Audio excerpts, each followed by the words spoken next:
পর্দায় ভয়ঙ্কর খলনায়ক। ৯০-এর দশকে যার উপস্থিতি মানেই সিনেমায় বাড়তি উত্তেজনা, অথচ ঢাকায় চলচ্চিত্রে পা রাখার আগে তার জীবন ছিল একেবারেই অন্যরকম। মসজিদের মুয়াজ্জিন হিসেবে দায়িত্ব পালন করতেন আশরাফুল হক ডন। নিয়মিত আজানও দিতেন তিনি। সে এই বিচারের ভয়ে সে নিজে পালিয়ে যাওয়ার জন্য চেষ্টা করেছিল, কিন্তু তার চেষ্টাটা ব্যর্থ হয়ে যায়। রোববার সালমান শাহ হত্যা মামলায় গ্রেফতারের পর আবারও আলোচনায় এসেছে ডনের নাম। তবে মামলার আসামি হিসেবে নয়, সালমান শাহর ঘনিষ্ঠ বন্ধু হিসেবেও চলচ্চিত্র অঙ্গনে পরিচিত ছিলেন তিনি। দুই বন্ধুর বন্ধুত্বের গল্প ৯০-এর দশকের চলচ্চিত্র পাড়ায় ছিল বেশ আলোচিত।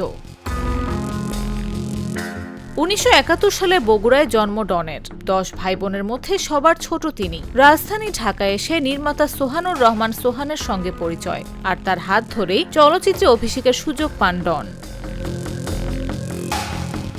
সোহানুর রহমান সোহানের লাভ সিনেমায় অভিনয়ের মধ্য দিয়ে যাত্রা শুরু। তবে মুক্তিপ্রাপ্ত প্রথম সিনেমা কেয়ামত থেকে কেয়ামত, এই সিনেমায় অভিনয়ের সূত্রেই পরিচয় হয় সালমান শাহর সঙ্গে। সে পরিচয় ধীরে ধীরে রূপ নেয় ঘনিষ্ঠ বন্ধুত্বে। এরপর একের পর এক সিনেমায় খলনায়ক চরিত্রে অভিনয় করে নিজের আলাদা অবস্থান তৈরি করেন ডন। সালমান শাহ অভিনীত ২৭টি সিনেমার মধ্যে ২৪টিতে খলনায়কের চরিত্রে দেখা গেছে তাকে। বিক্ষোভ, তোমাকে চাই, জীবন সংসার, মহামিলন সহ বেশ কিছু সিনেমায় তার অভিনয় দর্শকের মনে দাগ কাটে। দীর্ঘ অভিনয় জীবনে প্রায় ৬ শতাধিক সিনেমায় কাজ করেছেন ডন। বড় পর্দার পাশাপাশি নাটক ও টেলিফিল্মেও অভিনয় করেছেন। শুধু অভিনয়ে থেমে থাকেননি, প্রযোজনা ও সঙ্গীতের সঙ্গেও যুক্ত ছিলেন তিনি।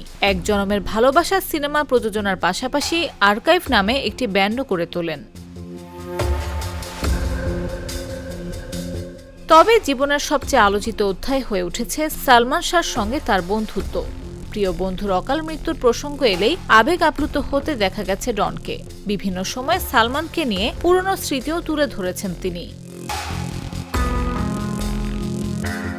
সেই বন্ধুর মৃত্যুর ২৯ বছর পর এখন হত্যা মামলার আসামি হিসেবে গ্রেফতার ডন।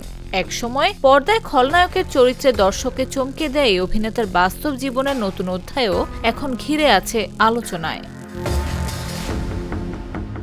মসজিদের মুয়াজ্জিন থেকে চলচ্চিত্রের খলনায়ক, এরপর দীর্ঘ অভিনয় ক্যারিয়ার। আশরাফুল হক ডনের জীবন যেন নানা বাঁকের গল্প।